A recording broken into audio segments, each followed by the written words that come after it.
નમસ્કાર, હું ગોપાલ ઇટાલિયા.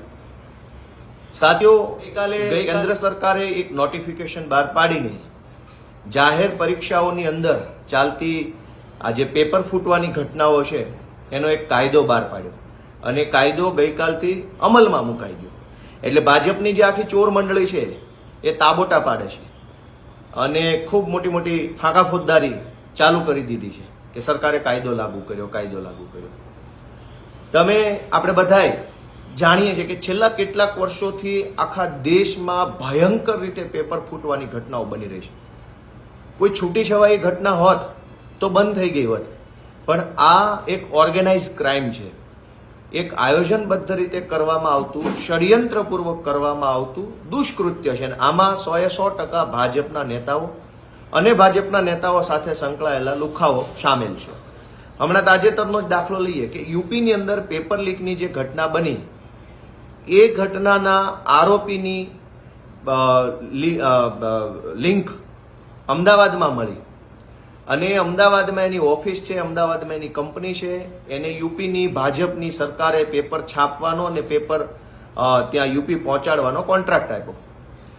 અમદાવાદનો જે પેપર ફોડું, જે ઓર્ગેનાઇઝ ક્રાઇમનો જે સભ્ય છે, જેણે આ પેપર ફોડવાની ઘટનાને અંજામ આપ્યો, એ જ વ્યક્તિ ઉપર 2018માં બિહારની સરકારી પરીક્ષાના પેપર ફોડવાનો ગુનો દાખલ થયો. 2.5 વર્ષ સુધી એ જ સેમ માણસ જેલમાં રહ્યો અને છેલ્લે પટના હાઈકોર્ટથી જેને માંડ જામીન મળ્યા એના વિરુદ્ધમાં ચાર્જશીટ થયેલ છે, કેસ ચાલુ છે પેપર ફોડવાનો.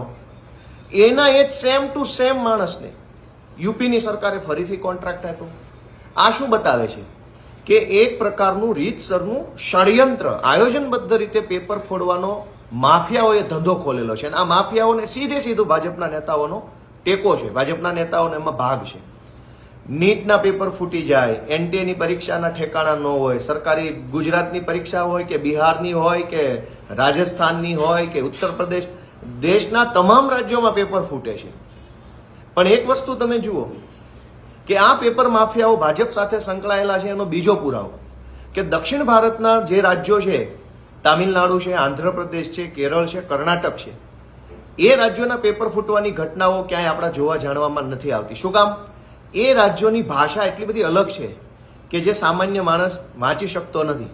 જે રાજ્યો હિન્દી ભાષા બોલે છે, હિન્દી ભાષામાં જેમના પેપરો છે, હિન્દી સમજી વાંચી લખે છે, એવા પેપરો ફોડવામાં. એટલે એનો મતલબ એમ કે આ માફિયાઓ ભાજપના નેતા સાથે મળેલા છે.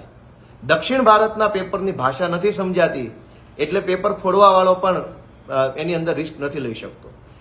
આ બધી જ ઘટનાઓ બે બાબત તરફ ઉલ્લેખ કરે છે કે આખા દેશમાં વારંવાર કોઈ પણ પરીક્ષાના પેપરો ફૂટવા લાગ્યા છે. એ ફૂટતા નથી, એ ફોડવામાં આવે છે, વેચવામાં આવે છે. માફિયાઓએ ધંધો ચાલુ કર્યો છે, પહેલી વાત. બીજી વાત કે આ માફિયાઓને ભાજપના નેતાઓનો ખુલ્લેઆમ સપોર્ટ છે. જો સપોર્ટ ન હોય તો અત્યાર સુધીમાં દેશભરની ઈડી, સીબીઆઈ, આઈટી, અલગ અલગ રાજ્યોની પોલીસ, ક્રાઇમ બ્રાન્ચ વગેરે પેપર ફોડવાવાળા માફિયાઓને પકડીને મારીને ભૂત બનાવી દેવાતા અને ગુજરાતથી લઈ અને દિલ્હી સુધી સરઘસ કાઢવું જોઈતું હતું પેપર ફોડવાવાળાનું. પણ ક્યાંય સરઘસ નીકળતું નથી. એનો મતલબ એમ કે આ માફિયાઓને ભાજપનું પ્રોટેક્શન છે. ત્રીજી વાત કે સરકાર હવે ભાજપના જે કાંઈ પાયદળિયાઓ છે એ કાલથી ઉછળકૂદ ચાલુ કરી, પેપર લીકેજનો કાયદો બની ગયો કાયદો. પણ શું થશે કાયદો બનવાથી?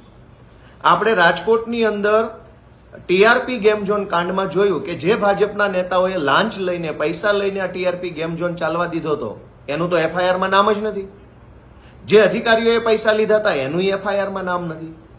એફઆઈઆરમાં નામ જ નહીં આવે તો કયો કાયદો લાગુ પડશે અને કઈ કલમ લાગુ પડશે?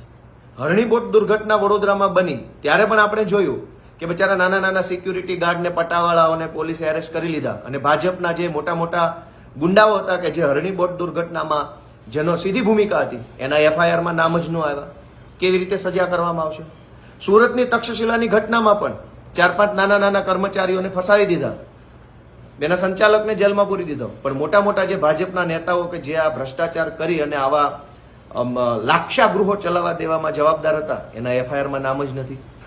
તો ભાજપના જે કાંઈ પાયદળિયાઓ અથવા ભાજપની જે ટોળકી એમ વાતો કરે છે કે પેપર લીકેજનો કાયદો આવી ગયો, એને મારે પૂછવાનું કે ભાજપનો કોઈ ગુંડો પેપર લીકેજમાં સામેલ હશે, એનું એફઆઈઆરમાં નામ જ નહીં આવે તો આ નવો પેપર લીકનો કાયદો કેવી રીતે લાગુ પડશે? જે ગુંડાઓ છે, જે લુખાઓ છે, જે ભાજપની ટોળકી છે પેપર ફોડવા વાળી, એના એફઆઈઆરમાં નામ જ નહીં આવે તો આ નવો કાયદો કેવી રીતે અમલમાં આવશે? એને કેવી રીતે કોર્ટમાંથી સજા મળશે? કેવી રીતે એની ધરપકડ થશે? કેવી રીતે એની ઉપર કાયદાની કાર્ય? કશું થવાનું નથી. કાંકરિયા રાઈટ દુર્ઘટનામાં પણ ભાજપના નેતાઓના નામ એફઆઈઆરમાં ન આવ્યા. ત્યાર પછી રાજકોટની ઘટનાની તો સીટ ઉપર સીટ બની, સીટના નામે તાઇફાઓ ચાલ્યા, સીટનો રિપોર્ટ આવ્યો, સીટના રિપોર્ટમાં પણ ભાજપના નેતાઓના નામ ગાયબ કરી દેવામાં આવ્યા.